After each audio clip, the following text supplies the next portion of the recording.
SGI 서울보증의 전산 시스템 장애가 이틀째인 오늘도 계속되면서 장기화되고 있습니다. 이번 전산장애 사태로 전월세 대출뿐만 아니라 휴대전화 할부 개통까지 마비되는 등 현장에서는 큰 혼란이 빚어졌습니다. 국가기관과 기업, 금융기관까지 잇따른 해킹에 노출되면서 보안 조치 강화 움직임이 나타나고 있습니다. 정부는 5대 핵심 기업의 해킹 점검에 나섰고 KT는 정보보안 강화에 앞으로 5년간 1조 원을 투자하기로 했습니다. 627 대출 규제와 스트레스 DSR 3단계 강화 조치로 은행들은 올해 3분기 가계대출 문턱이 2분기보다 크게 높아질 것으로 예상됐습니다. 다만 그동안 막혔던 은행권의 전세금 반환 대출은 이르면 이번 주 재개될 것으로 보여 실수요자들의 숨통이 트일 전망입니다. 우리 기업들이 위기 속 역발상 전략으로 돌파구를 찾고 있습니다. LG전자가 중국 가전업체와 초저가 가전을 출시하고 현대차는 5년 무이자 파격 할부로 관세 위기 정면 돌파에 나섰습니다.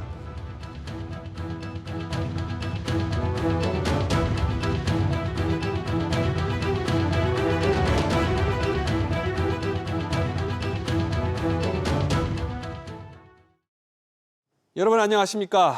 지난 3월 SK텔레콤 유심 해킹 사태에 이어서 지난달에는 온라인 서점 겸 공연 예매 플랫폼 예스24가 랜섬웨어 공격을 받아서 큰 피해가 발생한 바 있습니다. 이외에도 크고 작은 해킹 사태가 이어져 왔는데 이번엔 SGI 서울보증보험이 해킹 공격에 타깃이 됐습니다. 기존에 주로 국가기관이나 일반 기업을 노리던 해킹 공격이 금융권까지 확산될 우려가 커지고 있습니다.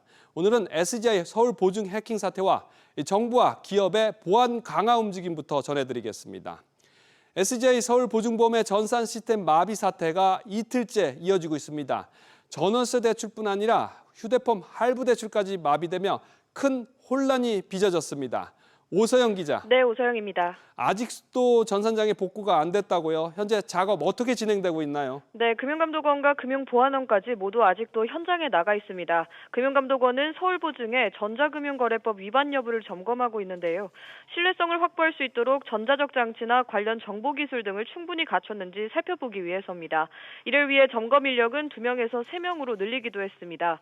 어제부터 문제를 살피고 있는 점검반은 우선 시스템이 복구될 때까지 점검을 이어갑니다. 당국은 점검 이후 정식 검사로 전환할 수도 있는데요. 정금법 준수 등에 있어 미흡한 부분이 있었다면 과징금 제재가 불가피할 전망입니다. 그럼 마비된 시스템은 언제쯤 복구될까요? 네, 우선 내일도 완전 복구는 어려운 상황인 것으로 확인됐습니다. 이틀째 이어지고 있는 전산마비 사태는 사흘 넘게 이어질 전망인데요. 서울보증이 보증하는 전세자금 대출과 MCI 주택담보대출, 일부 신용대출의 신규 대출 재개는 일단 됐습니다. 서울보증은 기존 계약건들처럼 선대출 후 보증으로 처리 가능하도록 은행들과 협의했다는 입장인데요. 조금 전 입장문을 내면서 서울보증은 랜섬웨어 공격임을 최종 확인했다며 이번 장애로 인한 피해 고객과 기업에 대해선 사실관계가 확인되고 또 피해 금액이 확정될 경우 전액을 보상할 예정이라고 밝혔습니다. 피해 신고센터는 내일부터 운영될 계획입니다. SBS 비즈 오서영입니다. 들으신 것처럼 SGI 서울보증보험 시스템 복구까지는 시일이 좀 더 걸릴 전망입니다. 이번 이 서울보증의 전산 마비로 전세대출 신규 접수가 막혔고 또 잔금을 치러야 하는 세입자들은 발만 동동 굴리면서 어려운 상황에 놓였는데 그래도 보상을 해주겠다는 방금 발표가 나왔습니다. 어떤 혼란이 있었는지 신다미 기자가 전해드립니다. SGI 서울보증 시스템 장애가 여전히 복구되지 않자 현장에서도 혼란이 이어지고 있습니다. 5대 시중은행의 경우 전산장애로 서울보증의 보증 여부가 확인되지 않은 신규 대출 접수는 막혀있는 상황입니다. 기존 대출 접수해 주신 분들에 대해서는 대출 다 진행을 해드리고 있고요. 신규 접수 부분은 아직 저희가 진행을 안 하고는 있는데 그 해당 부분에 대해서도 최소화할 수 있도록 은행 차원에서 최대한 방안을 고려하고 있습니다. 문제는 복구 시점이 아직도 불투명하다는 점입니다. 들어오신 분이 이제 보증금이 바로 입금이 안 되거나 그러면은 결국에는 나가는 세입자한테 임대인 돈을 못 주고 그럼 나가려고 다 준비했던 세입자도 다른 집에다 지금 계약금 다 걸어놨을 텐데 못 주고 만약에 조금 길어지면은 상당히 좀 피해 볼 사람들이 나올 것 같은데 그러면. SGI 서울보증은 전세대출 보증에 대해 보증서를 사후 보완할 수 있도록 조치했지만 은행이 신규 대출을 취급하지 않는 상황이라고 설명했습니다. SGI 서울보증의 시스템 오류는 전체 시스템을 복구한 뒤 정상 작동을 확인하는 과정까지 필요해 시스템 장애로 인한 불편은 당분간 이어질 전망입니다. 다만 휴대전화 할부 개통이 마비됐던 통신 3사는 SGI 서울보증과 선 개통 후 보증 협의를 통해 정상적으로 개통을 진행하고 있습니다. SBS 비즈 신다입니다. 네, 이렇게 해킹 사고가 이어지면서 이 보안 문제가 잇따르자 정부가 국민 데이터를 대량으로 보유한 주요 기업 5곳을 대상으로 해킹을 통한 모의 침투 점검에 나선 것으로 확인됐습니다. 이번 점검은 SK텔레콤 해킹 사고와 같은 국민 데이터 유출을 막기 위해서 실제 외부 공격을 가정해 기업 사이트 보안 취약점을 찾아내는 데 맞춰졌습니다. 박연신 기자가 보도합니다. 지난 4월 발생한 SK텔레콤 해킹 사고에서는 BPF 도어로 불리는 수법이 사용돼 사용자 정보가 대거 유출됐습니다. 해커가 보이지 않는 통로를 만들어 시스템 안으로 몰래 침투하는 방법인데 이 방식은 보안 프로그램에 잘 걸리지 않아 흔적을 남기지 않고 내부 정보를 빼내는 데 쓰입니다. 정부는 이 같은 고도화된 사이버 공격에 대비하기 위해 국민 데이터를 대량으로 보유한 민간 기업 5곳을 대상으로 모의 침투 점검에 착수합니다. 과학기술정보통신부와 한국인터넷진흥원은 이르면 8월 중순부터 본격적인 점검에 들어간다고 밝혔습니다. 기사는 지난 2-3년 동안 매년 100여 개 중소기업을 대상으로 화이트 해커 방식의 점검을 해왔지만 대기업을 포함해 국민 데이터를 대량 보유한 기업을 대상으로 하는 모의 해킹은 이번이 처음입니다. 이번 점검은 블랙박스 방식으로 진행됩니다. 해킹 기법이나 대상 시스템 같은 사전 정보는 제공하지 않고 외부 공격자가 실제로 침투를 시도하는 상황을 가정해 수행하는 겁니다. 또 각 기업의 보안 환경에 특화된 고난도 침투 기술과 방어 우회 방식을 적용하며 악성 코드 침투 흔적도 집중적으로 살필 방침입니다. 해킹이라는 사건이 일개 기업에서 관찰하고 막고 해결하고 할 문제가 아니라 국가적 이슈로 떠오르는 게 있거든요. 한 기업이 다 막을 수 없잖아요. 국가 차원에서 방책을 좀 마련할 필요가 있고. 과기정통부와 키사는 이달이나 다음 달 중 모의 해킹을 맡을 화이트 해커 업체와 함께 대상 기업을 최종 선정할 예정입니다. 이후 점검 결과를 통해 기업별로 맞춤형 보안 권고도 제시할 계획입니다. SBS 비즈 박연신입니다. 최근 SK텔레콤 해킹 사태 이후에 통신사를 선택할 때 단순히 지원금만 고려해서는 안 된다는 경각심들이 높아지고 있습니다. 자동차를 선택할 때 안전성을 따지는 것처럼 통신사가 얼마나 보안에도 신경을 쓰느냐가 중요한 경쟁 요소가 되고 있습니다. 저희 SBS 비즈도 오늘부터 KT와 LG U+, 그리고 SK텔레콤 등 이들 주요 통신사가 고객 정보 보호를 위해서 어떤 노력을 기울이고 있는지 연속으로 점검해 드리고자 합니다. 첫 번째는 KT입니다. 날로 진화하는 스팸 문자 대응에 인공지능은 어떤 무기가 될 수 있는지 안재 기자가 살펴봤습니다. 고객들이 한국인터넷진흥원에 신고한 스팸 메시지 내용들이 10분 간격으로 시스템에 올라옵니다. AI가 스팸 신고 메시지를 분석을 해서 해당 신고 메시지가 스팸인지 아닌지를 판단을 하고 그 신고 메시지로부터 차단 키워드를 추출해내서 시스템에 자동 등록하는 모습이고요. 등록된 스팸 키워드를 포함해서 실제로 문자 메시지를 보내봤습니다. 문자 전송이 안 됩니다. 키워드 때문에 자동으로 스팸 차단함으로 빠졌기 때문입니다. 기존에는 사람이 일일이 스팸 메시지를 분석해야 해 차단 키워드 등록에 하루 이상이 걸렸는데 이처럼 AI를 도입한 이후 실시간 대응이 가능해지면서 하루 스팸 차단 건수가 기존보다 150% 늘었습니다. 통신사가 진심이 아니면 누가 스팸을 갖다 진심으로 합니까? 이런 시스템, 좋은 시스템을 개발을 해서 이런 걸 반영하는 목적도 고객들이 최대한 스팸으로부터 안전하고 피해를 갖다 최소화하기 위해서. KT는 이 밖에도 AI 기반 보이스피싱 탐지 서비스 고도화와 모니터링 체계 강화, 보안 전담 인력 충원 등을 위해서 대규모 투자 계획을 밝혔습니다. KT는 내년부터 향후 5년간 1조 원의 정보보호 투자를 추진할 예정입니다. KT는 앞으로도 업계 최고 수준의 보안 투자를 유지하며 한동안 통신시장 성숙으로 새먹거리 찾기에 더 집중해온 통신사들이 이제는 다시 고객 보안과 보호라는 기본 가치 강화에 골몰하고 있습니다. SBS 비즈 안지혜입니다.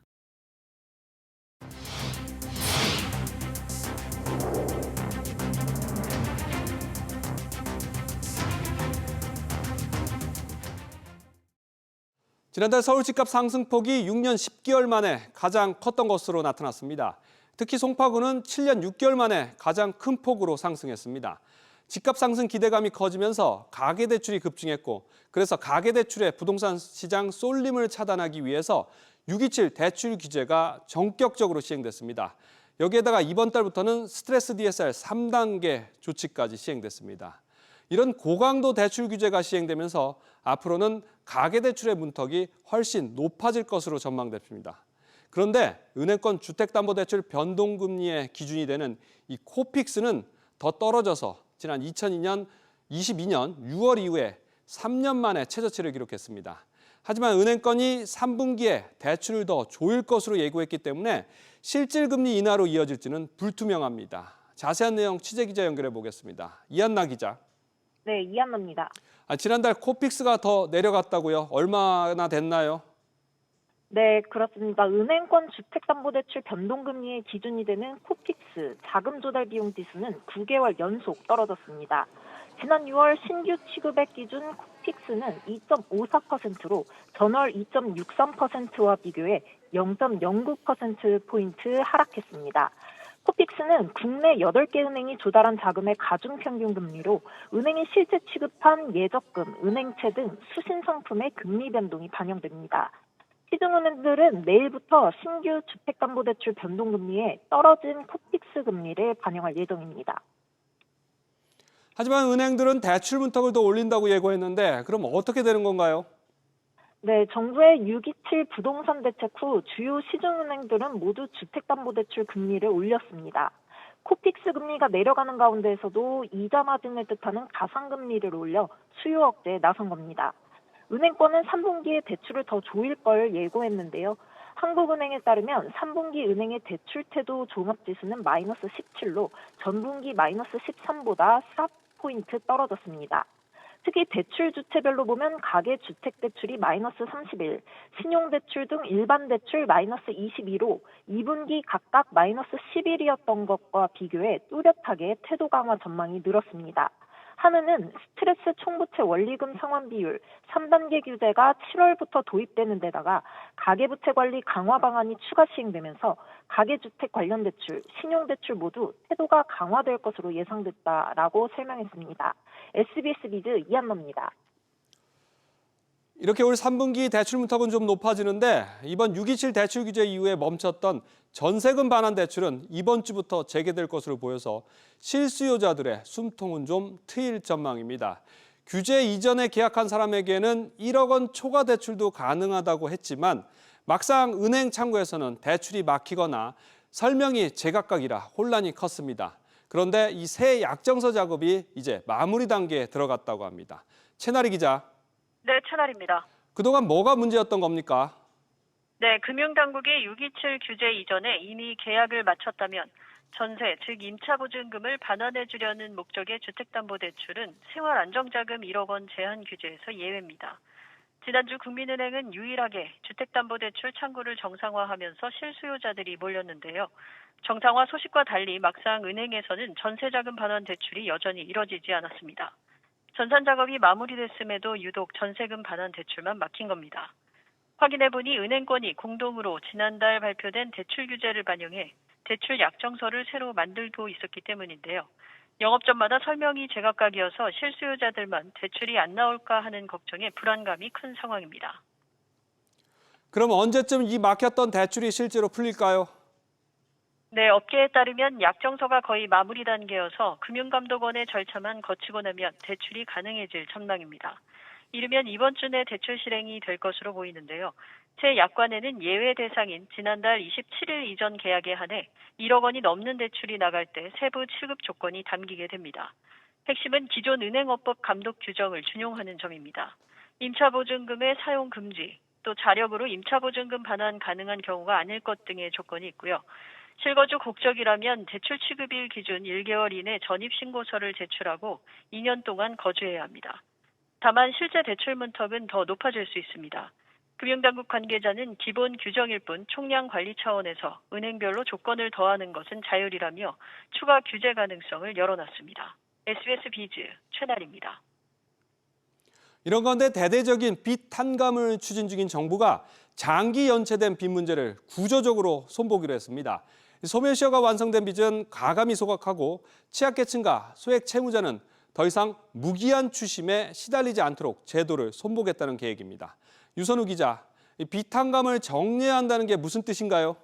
네, 취약층이나 소액 연체자의 빚에 대해선 정해진 기간이 지나면 더는 추심을 이어가지 않도록 소멸시효 연장 관행을 막겠다는 겁니다. SBS 비즈 취재에 따르면 금융당국은 현재 연체채권 소멸시효 완성 기준을 바꾸고 이를 모범 기준에 반영하기 위한 작업을 시작했습니다. 빚에는 소멸시효란 게 있는데요. 은행 등에서 빌린 금융채권은 통상 5년입니다.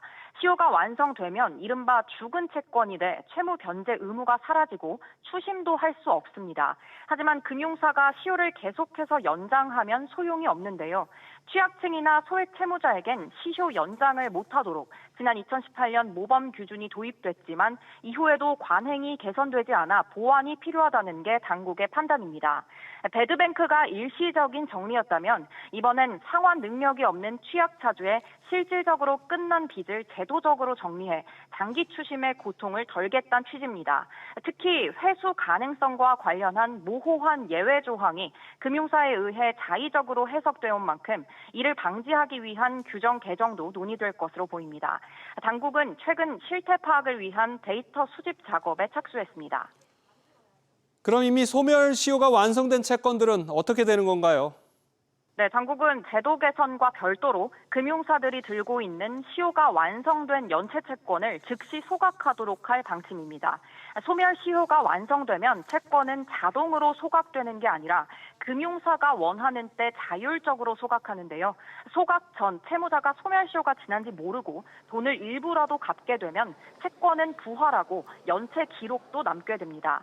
이를 방지하고 소멸시효가 지난 채권은 완전히 없애주겠다는 겁니다. 앞서 문재인 정부 당시 이렇게 소각된 소멸시효 완성 채권은 214만 3천 명, 25조 7천억 원 규모에 달했습니다.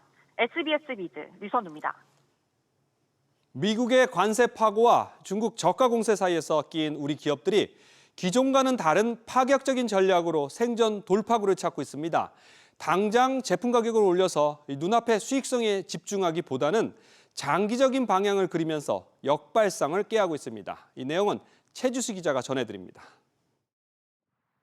현대차가 미국 현지 판매 가격을 인상할 거란 시장 예상과 다르게 오히려 이달부터 할인에 돌입했습니다.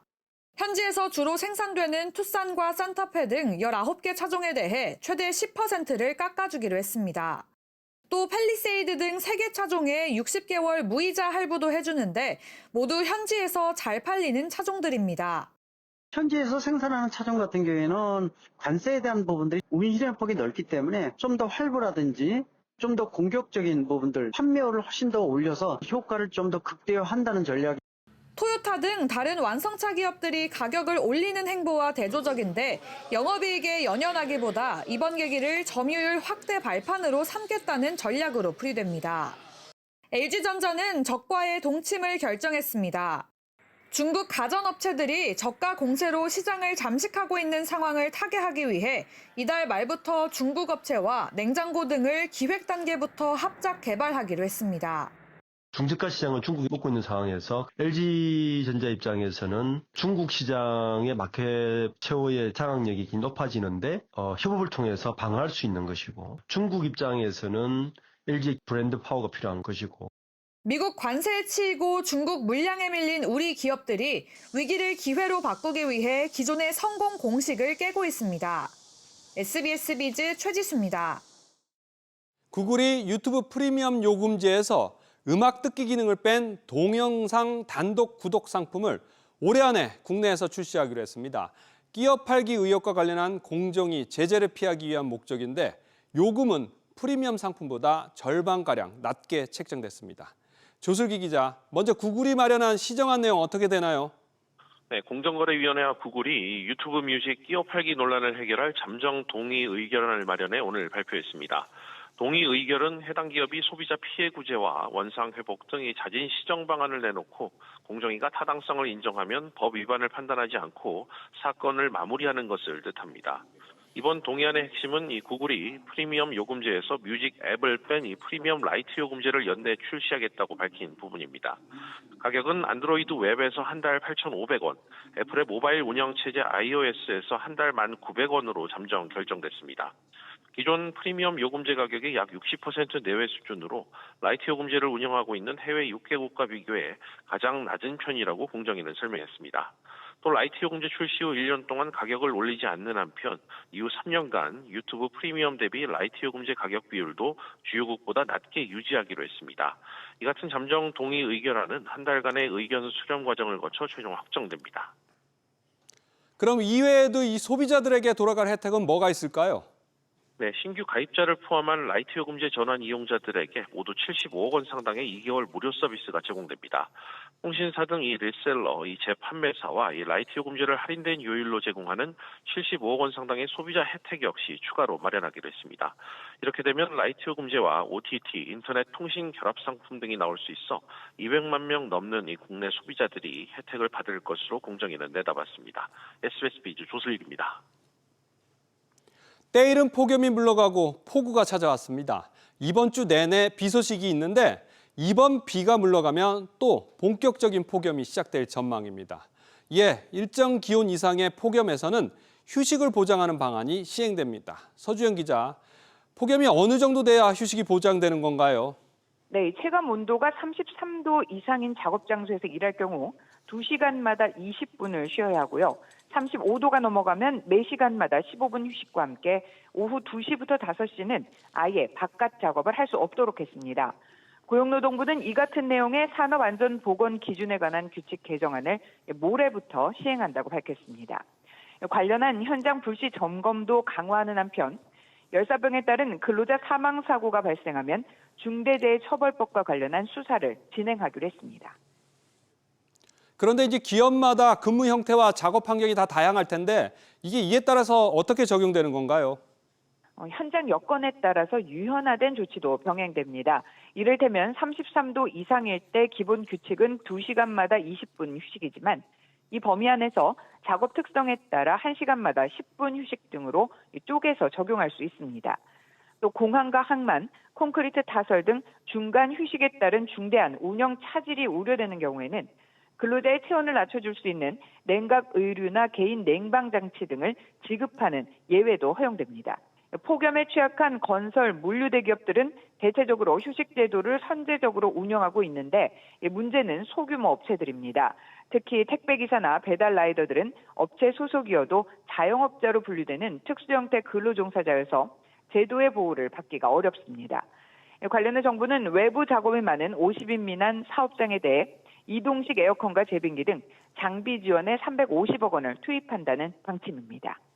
SBS 비즈 서주연입니다. 급속한 고령화로 인해서 어르신들은 갈수록 급증하고 있는데 이 어르신들을 돌볼 요양보호사는 턱없이 부족한 실정입니다. 당장 내년 3월부터 가정 돌봄을 확대하는 돌봄 통합 지원이 전국적으로 시행되는데 인력도 재정도 모두 문제라고 합니다. 이 내용은 이정민 기자가 취재했습니다. 요양기관은 규정상 요양보호사 1명당 어르신 2명을 돌보도록 돼 있습니다. 하지만 현실은 요양보호사 1명이 어르신 6명을 담당합니다. 요양보호사가 부족하기 때문입니다. 노동 시간이 너무 늘어나면 정말 일이 힘들거든요. 근골격계 질환도 있고요. 안 아프신 사람이 없어요. 아픈 몸을 끌고 몇 시간을 더 하는 게 어르신 안전에도 너무 안 좋아요. 가정을 찾아가는 방문 요양 역시 상황은 마찬가지입니다. 하루에도 5가정을 방문하지만 사이사이 이동 시간은 업무로 인정을 못 받습니다. 이른 고된데 받는 돈은 최저임금 수준이다 보니 국내 요양보호사가 278만 명에 달하지만 현업에 남아있는 건 65만 명, 25%에 불과합니다. 표준임금 가이드라인은 다시 한번 적극적으로 고려할 필요는 있겠다. 공공기관 중심의 직고용 모델을 조금 확산 한번 해봤습니다. 급격한 고령화에 따라 장기 요양보험 재정도 위협을 받고 있습니다.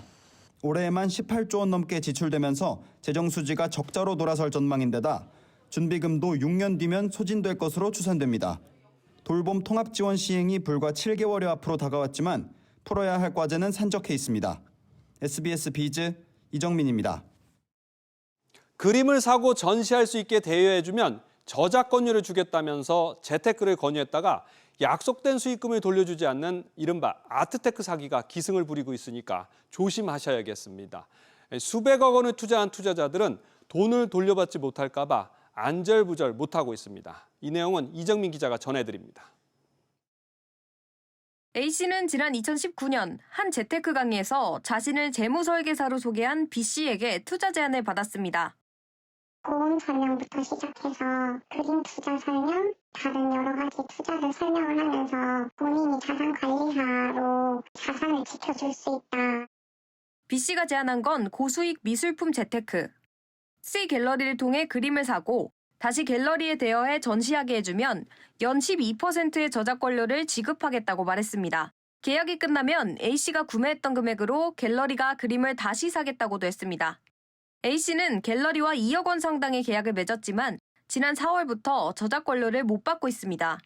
갤러리 측은 투자받은 금액으로 운용한 펀드 가격이 떨어져 보상할 돈이 없다는 입장입니다.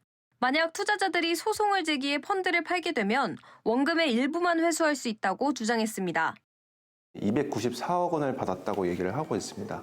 근데 일반적인 투자자들이 1억에서 한 2억 정도 투자를 했다고 하면은 피해자들 수는 명확하게 밝혀지진 않았지만 한 150명에서 한 200명 정도는 되지 않을까라는 생각이 듭니다.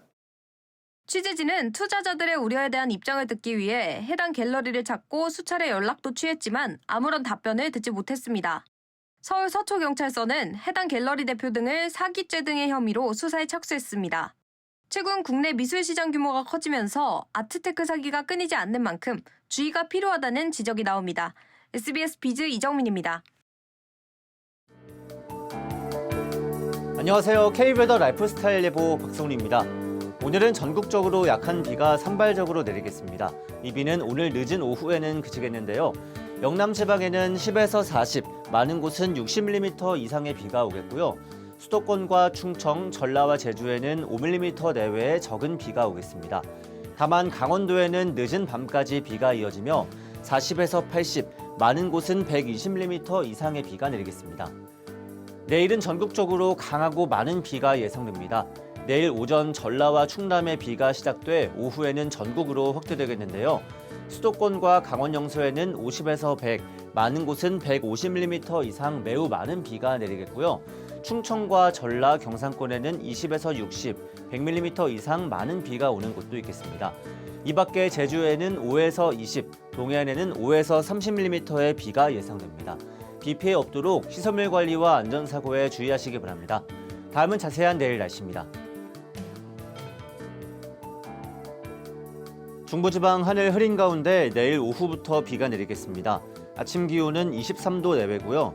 낮에도 서울 25도, 인천, 대전 26도에 그치겠습니다. 동해안 지방에도 오후에 다시 비가 오겠습니다. 속초와 강릉 23도로 아침을 맞이하고요. 낮 기온은 28도 내외입니다. 남부지방 전라와 제주에는 오전부터 비가 시작하겠고요. 경상권에는 오후에 비 소식이 있습니다. 내일 낮 기온은 광주 26도, 부산 27도, 제주는 30도 보이겠습니다. 전해상 흐리고 비가 내리겠습니다. 동해상에는 물결도 최대 4m로 거세게 일겠으니 항해나 조업하는 선박은 유의하시기 바랍니다. 당분간 흐리고 비가 내리는 날씨가 계속되겠고요. 전국 내륙을 중심으로 소나기가 지나는 날도 많겠습니다. 날씨였습니다. 화요일 저녁 뉴스 마치겠습니다. 시청해주신 여러분 고맙습니다.